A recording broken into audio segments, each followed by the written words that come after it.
తర్వాత వేదిక మీదకి రాబోతున్న వ్యక్తి. సో నాకు కూడా చాలా ఏళ్ళగా ఆయన పరిచయము.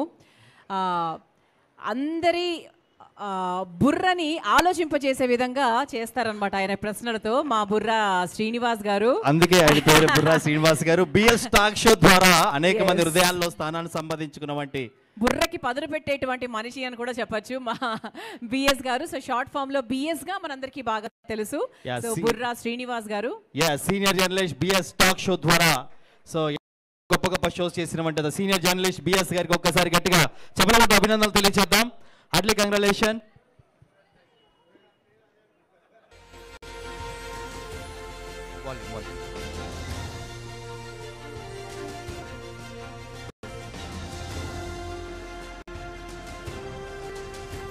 అశోక్ కుమార్ గారు వేదిక మీదకి రావాలి సార్. అలాగే శశాంక్ గారిని కూడా వేదిక మీదకి ఆహ్వానిస్తున్నాము ఈ అవార్డ్స్ సెరమనీలో పార్టిసిపేట్ చేయడానికి. అశోక్ కుమార్ గారిని అలాగే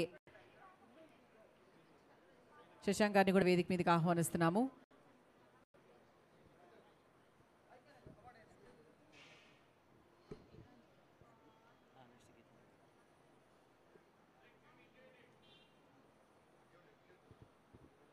సో డిజిటల్ మీడియా రంగంలో ఒక కొత్త యాంకర్స్ని అండ్ యువరక్తాన్ని ఎంకరేజ్ చేయడంలో బిఎస్ గారు ఎప్పుడు ముందుంటారు. అలాగే వారి కోసం అనేకమైన అకేషన్స్ని పెడుతూ సో అప్కమింగ్ వాళ్ళని ఎంకరేజ్ చేస్తూ అలాగే డిజిటల్ మీడియాలో ఉంటే యువ యాంకర్స్కి సపోర్ట్ చేస్తూ ఉంటారు బిఎస్ గారు. Thank you so much. So మీ విలువైన స్పీచ్ వస్తుందిగా కోరుకుంటున్నాం. Thank you. వేదిక మీద ఉన్న పెద్దలందరికీ కృతజ్ఞతలు. ఈ అవార్డు ఇచ్చినందుకు విష్ణు గారికి, అలాగే ఈ అవార్డుని సపోర్ట్ చేసిన మా నరేష్ గారు, అలాగే మిగతా స్పాన్సర్స్ అందరికి కూడా కృతజ్ఞతలు. ఇక్కడ ఒక విషయం చెప్పాలండి, చాలామంది అంబికా కృష్ణ గారి దగ్గర నుంచి అందరూ కూడా డిజిటల్ మీడియా బాధ్యత లేకుండా చేస్తుందన్నట్టుగా కొంత బాధపడుతున్నారు. నేను డిజిటల్ మీడియా యూనియన్ అధ్యక్షుడిగా మీకు ఒక సినిమా వాళ్ళకి కానీ సీరియల్ అందరికి కూడా మీరు డిజిటల్ మీడియాని ఇంకా గుర్తించట్లేదు, గుర్తించడానికి కొంత నిరాకరిస్తున్నట్టుగా కనబడుతుంది మాకు. సో మీరు దయచేసి డిజిటల్ మీడియాను గుర్తించండి. మీరు డిజిటల్ మీడియా కోసం ప్రత్యేకంగా ప్రెస్ మీట్లు పెట్టండి. ప్రింట్, ఎలక్ట్రానిక్ ఏదైనా సరే మీరు దయచేసి మా డిజిటల్ మీడియా కోసం ప్రెస్ మీట్లు పెట్టండి.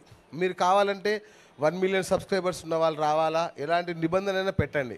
కానీ డిజిటల్ మీడియా కోసం ప్రత్యేకంగా ప్రెస్ మీట్లు పెడితే అంటే మమ్మల్ని ఇగ్నోర్ చేస్తున్నారు కాబట్టి వాళ్ళు ఇష్టం వచ్చినట్టు రాస్తున్నారు.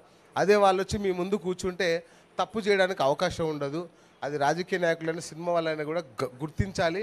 మమ్మల్ని గుర్తించండి అని అడుగుతున్నాము డిజిటల్ మీడియా తరఫున. సో ఇకపైన ఆ మార్పు వస్తుందని ఆశిస్తున్నాను. అలాగే మీరు అన్నట్టుగా మా బాధ్యత అంటే కొంత అడ్రస్ లేని వాళ్ళు కూడా చాలామంది ఫోన్లోనే ఛానల్ సృష్టించి కొంత క్రియేట్ చేస్తున్నారు. మేము కట్టడి చేయడానికి ప్రయత్నం చేస్తున్నాము మా వంతుగా. అతి త్వరలో దానికి కూడా కొన్ని నిబంధనలు తీసుకురాబోతున్నాము. ఎవరైనా యూట్యూబ్ ఛానల్ పెట్టాలి అంటే స్థానిక అథారిటీ దగ్గర రిజిస్టర్ అయి ఉండాలి, అలాగే ఒక కంపెనీ పెట్టాలి. ఇట్లాంటి కొన్ని నిబంధనలతో ముందుకు వస్తున్నాము. అతి త్వరలోనే మా నుంచి మీరు చాలా మంచి వార్తలే వింటారని ఆశిస్తున్నాను. మరొకసారి మీ అందరికీ కృతజ్ఞతలు sir. Thank you so much. Thank you so much BS గారు. సో రీసెంట్గా ఆయన Telangana online union working journalist association ప్రెసిడెంట్గా అనేక మందికి ఎన్నో గొప్ప గొప్ప సలహాలు సూచనలు చేస్తూ జర్నలిజంలో సరికొత్త నినాదంతో ముందుకు వెళ్తున్నట్టు బిఎస్ గారి యొక్క ఉద్యమం నెరవేరాలని మనస్ఫూర్తిగా కోరుకుంటూ